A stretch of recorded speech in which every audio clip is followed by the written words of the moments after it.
ಹುಬ್ಬಳ್ಳಿಯಲ್ಲಿ ಅಂಗನವಾಡಿ ಮಕ್ಕಳ ಅನ್ನಕ್ಕೆ ಕನ್ನ ಪ್ರಕರಣ ಕೃತ್ಯದ ಹಿಂದೆ ಬೇರೆ ರಾಜಕೀಯ ಪ್ರಭಾವಿಗಳ ಕೃಪಕಟಾಕ್ಷವಿದೆಯೇ ಅನ್ನೋ ಅನುಮಾನ ಹುಟ್ಟುಕೊಳ್ತಾ ಇದೆ.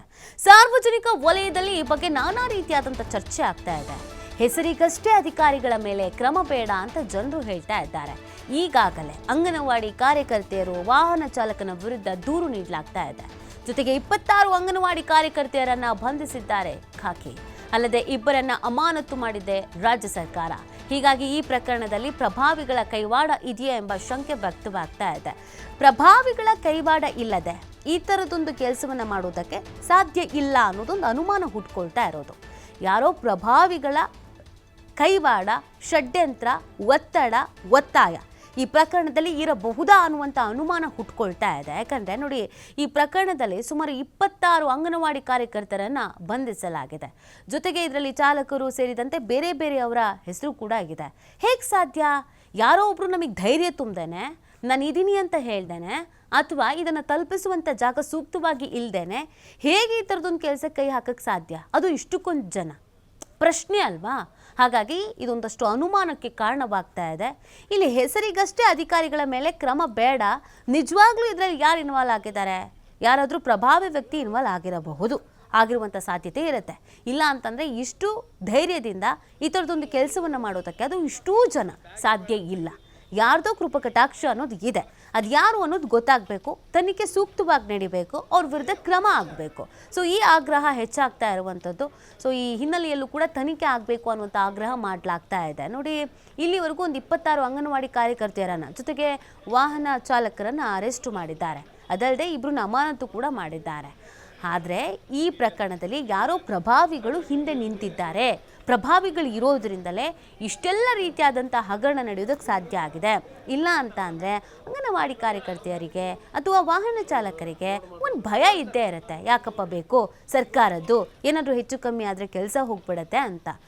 ಆದರೂ ಅದನ್ನು ಹೊರತುಪಡಿಸಿಯೂ ಎಲ್ಲೇ ಮೀರಿಯೂ ಈ ಥರ ಮಾಡಿದ್ದಾರೆ ಅಂದರೆ ಯಾರೋ ಇವ್ರ ಬೆನ್ನಿಗೆ ನಿಂತಿದ್ರು ಅಂತ ಕಾಣುತ್ತೆ, ಯಾರೋ ಮಾರ್ಗದರ್ಶನ ನೀಡ್ತಿದ್ರು ಅಂತ ಕಾಣುತ್ತೆ, ಯಾರೋ ಇದ್ರ ಬಗ್ಗೆ ಹೆಚ್ಚಿನ ರೀತಿಯಾಗಿ ನಾವಿದ್ದೀವಿ ಅಂತ ಹೇಳಿರಬಹುದು ಅನ್ನೋದು ಕೂಡ ಅನುಮಾನ.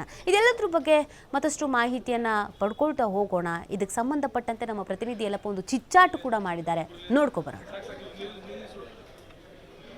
ಮಕ್ಕಳು ತಿನ್ನುವಂತಹ ಅನ್ನಕ್ಕೆ ಏನು ಕಣ್ಣು ಹಾಕಿದ ಪ್ರಕರಣ ಇದೆ. ಈ ಪ್ರಕರಣ ದಿನಕ್ಕೊಂದು ತಿರುವು ಪಡೆದುಕೊಳ್ತಾ ಇದೆ. ಈಗಾಗಲೇ ಸರ್ಕಾರ ಇದೇ ಒಂದು ವಿಷಯದಲ್ಲಿ ಎಚ್ಚೆತ್ತುಕೊಂಡು ಇಬ್ಬರು ಅಧಿಕಾರಿಗಳನ್ನು ಅಮಾನತು ಮಾಡಿದರೆ, ಅಮಾನತು ಬೆನ್ನಲ್ಲೇ ಇಲ್ಲಿ ಅಂತಂದರೆ ಕಾಂಗ್ರೆಸ್ ನಾಯಕಿ ಯಾರು ಇದರ ಮೇಲುಸ್ತುವಾರಿ ಇದ್ಲು, ಇದರ ರೂವಾರಿ ಇದ್ಲು, ಕಿಂಗ್ ಪಿನ್ ಇದ್ಲು, ಅವಳಿಗಾಗಲೇ ನಾಪತ್ತೆಯಾಗಿದ್ದಾಳೆ. ಹುಬ್ಬಳ್ಳಿಯ ಪೊಲೀಸರಿಗೆ ಚಳ್ಳೆಯನ್ನು ತಿಳಿಸುವಂಥ ಕೆಲಸ ಮಾಡ್ತಿದ್ದಾಳೆ. ಇದರ ನಡುವೆ ಇಲ್ಲಿ ಅಂದರೆ ಹುಬ್ಬಳ್ಳಿಯ ಜನರ ಒಂದು ಆಗ್ರಹ ಮಾಡ್ತಾರೆ. ಏನು ಅಂತಂದರೆ ಇದೇ ಒಂದು ಕಳ್ಳತನ ಪ್ರಕರಣ ಏನಿದೆ, ಬಡ ಮಕ್ಕಳಿಗೆ ಕಣ್ಣು ಹಾಕುವಂತಹ ಅನ್ನಕ್ಕೆ ಕಣ್ಣು ಹಾಕುವಂಥ ಪ್ರಕರಣ ಏನಿದೆ, ಇದರಲ್ಲಿ ದೊಡ್ಡ ದೊಡ್ಡ ತಿಮ್ಮಿಂಗಲುಗಳಿವೆ. ಅವರನ್ನು ಅಮಾನತು ಮಾಡಬೇಕು ಅಂತ, ಅವರನ್ನು ಎಲ್ಲರೂ ಇಲ್ಲಿ ಅಂದರೆ ಬೇರು ಸಮೇತ ಕಿತ್ತು ಹಾಕಬೇಕು ಅಂತೇಳಿ ಈ ಆಗ್ರಹಿಸಿದ್ದಾರೆ. ಹುಬ್ಬಳ್ಳಿಯ ಜನರೇ ನನ್ನ ಜೊತೆ ಇದ್ದಾರೆ, ಅವರನ್ನು ಮಾತಾಡ್ತೀನಿ. ಸರ್, ಎಷ್ಟರ ಮಟ್ಟಿಗೆ ಸರಿ ಇದು? ಬಡ ಮಕ್ಕಳಿಗೆ ಅನ್ನಕ್ಕೆ ಕಣ್ಣು ಹಾಕಿದ್ರು, ಏನು ಮಾಡ್ಬೇಕಂತೀರಿ ಸರ್?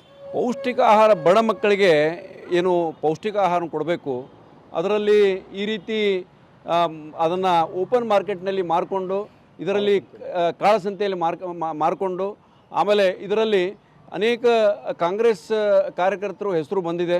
ಮತ್ತು ಇನ್ನೂ ಇದನ್ನು ನೀವು ಇದನ್ನು ಇನ್ವೆಸ್ಟಿಗೇಷನ್ ಮಾಡಿದರೆ ಇದರಲ್ಲಿ ಯಾರು ಮುಖ್ಯ ಇದರಲ್ಲಿ ದಲ್ಲಾಳಿಗಳಿದ್ದಾರೆ, ಅವರೆಲ್ಲ ತಿಮ್ಗಳಿದ್ದಾರೆ, ಅವರೆಲ್ಲರೂ ಹೊರಗೆ ತೆಗಿಬೇಕು.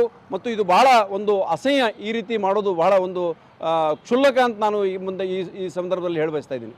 ಸರ್, ಇದು ಬೇರು ಮಟ್ಟದಲ್ಲೇ ಜಾಲ ದೊಡ್ಡದಾಗಿ ಅಗಲು ಆಗಿದೆ. ಇಲ್ಲಿವರೆಗೆ ಅಧಿಕಾರಿಗಳು ಏನು ಮಾಡ್ತಿದ್ರು ಗೊತ್ತಾಗಿಲ್ವಾ ಇವ್ರಿಗೆ? ಹೇಗೆ ಸರ್ ಇದು ಏನಿದೆ ರೀ, ಅಧಿಕಾರಿಗಳ ಜೊತೆಗೆ ಶಾಮೀಲಾದಂಥ ಕೆಲವೊಂದು ಏನು ನಮ್ಮ ಏನು ಸರ್ಕಾರದ ಕೆಲವೊಬ್ಬರು ಏನು ಮುಖಂಡರಿದ್ದಾರೆ, ಸರ್ಕಾರದಲ್ಲಿ ಇಂಥ ಮುಖಂಡರು, ಅವರ ಒಂದು ಸಪೋರ್ಟ್ ಇಲ್ಲದೆ ಇದು ಆಗೋದಿಲ್ಲ. ಅದಕ್ಕೆ ಇದನ್ನು ಡಿಟೇಲ್ ಇನ್ವೆಸ್ಟಿಗೇಷನ್ ಮಾಡಬೇಕು ಮತ್ತು ಇದರ ವರದಿಯನ್ನು ಬಹಿರಂಗಪಡಿಸಬೇಕು. Okay, thank you sir. Sir, ಏನು ಆಗಬೇಕು ಅಂತ ಹೇಳ್ತೀರಿ ಈ ಒಂದು ಪ್ರಕರಣ ಸಂಪಟ್ಟಂಗೆ? ಸರ್ ನೋಡಿ, ಈ ಪ್ರಕರಣಕ್ಕೆ ಸಂಬಂಧಿಸಿ ನಾನು ಹೇಳಬೇಕು ಅಂತಂದರೆ, ಮೊದಲೇದಾಗಿ ಈ ಒಂದು ಹಗರಣದ ಸಂಪೂರ್ಣವಾದಂಥ ತನಿಖೆ ಆಗಬೇಕು. ಕೇವಲ 2 ಜನರನ್ನು ನಾವು ಅಮಾನತುಗೊಳಿಸಿದ್ವಿ ಅನ್ನೋದಕ್ಕಿಂತನೂ ಕೂಡ ಸಮಗ್ರವಾಗಿ ಬೇರು ಮಟ್ಟದಿಂದ ಈ ಹಗರಣಕ್ಕೆ ಕಾರಣ ಏನು, ಈ ಹಗರಣವನ್ನು ಮಾಡಿದವರು ಯಾರು, ಮತ್ತು ಈ ಹಗರಣ ಬಗ್ಗೆ ಇರ್ತಕ್ಕಂತಹ ಯಾವ ಈ ಸರ್ಕಾರದ ಉನ್ನತ ಅಧಿಕಾರಿಗಳಿಂದ ಹಿಡ್ಕೊಂಡು ಸರ್ಕಾರದ ಮಂತ್ರಿಗಳವರೆಗೂ ಕೂಡ ಯಾರ್ಯಾರದು ಕೈವಾಡದೆ ಅನ್ನೋದನ್ನು ಸಮಗ್ರವಾದಂತಹ ತನಿಖೆ ಆಗಬೇಕು. ಸಮಗ್ರವಾದಂತಹ ತನಿಖೆ ಆಗೋದರೊಂದಿಗೆ ಎಲ್ಲರಿಗೂ ಕೂಡ ಕಾನೂನಿನ ಪರಿಧಿಯಲ್ಲಿ ಒಂದು ಸಮರ್ಥವಾದಂಥ ಶಿಕ್ಷೆನೂ ಕೂಡ ಆಗಬೇಕು ಅನ್ನೋದು ನನ್ನ ಆಗ್ರಹ. Okay, thank you sir. ಹುಬ್ಬಳ್ಳಿಯ ಪ್ರಜ್ಞಾವಂತರ ಆಗ್ರಹವಿಷ್ಟೇ, ಯಾರು ಇವತ್ತು ಈ ಒಂದು ಜಾಲದಲ್ಲಿ ಇದ್ದಾರೆ ಅವರೆಲ್ಲರೂ ಸಹ ಇಲ್ಲಿ ಅಂತಾರೆ ಬೇರು ಮಟ್ಟದಲ್ಲಿ ಕಿತ್ತು ಹಾಕಬೇಕು. ಅಂದಾಗ ಮಾತ್ರ ಇಲ್ಲಿ ಅಂತಾರೆ ಬಡ ಮಕ್ಕಳಿಗೆ ಮುಟ್ಟುವಂತಹ ಆಹಾರ ಸರಿಯಾಗಿ ಮುಟ್ಟುತ್ತೆ. ಕೇವಲ ಕಾಟಾಚಾರಕ್ಕೆ ಇಬ್ಬರು ಅಧಿಕಾರಿಗಳನ್ನು ಅಮಾನತು ಮಾಡೋದು, ಬೆರಳೆಣಿಕೆ ಜನರನ್ನ ಇದರಲ್ಲಿ ಅಂತಂದರೆ ಬಂಧಿಸುವುದು ಸರಿಯಲ್ಲ. ಇದ್ರ ಯಾರ್ಯಾರು ಇದ್ದಾರೆ ಎಲ್ಲರನ್ನೂ ಸಹ ಇಲ್ಲಿ ಅಂತಂದರೆ ಈ ಒಂದು ಪ್ರಕರಣದಲ್ಲಿ ಬಂಧಿಸಿ ಅವರಿಗೆ ಶಿಕ್ಷೆ ಕೊಡಿಸಬೇಕು ಅನ್ನೋದು ಹುಬ್ಬಳ್ಳಿಯ ಜನರ ಆಗ್ರಹವಾಗಿದೆ. ಕ್ಯಾಮ್ರಾ ಪರ್ಸನ್ ಬರ್ ಜೊತೆ ಯಲ್ಲಪ್ಪ ಸೋಲರಗೊಪ್ಪ, TV5 ಹುಬ್ಬಳ್ಳಿ.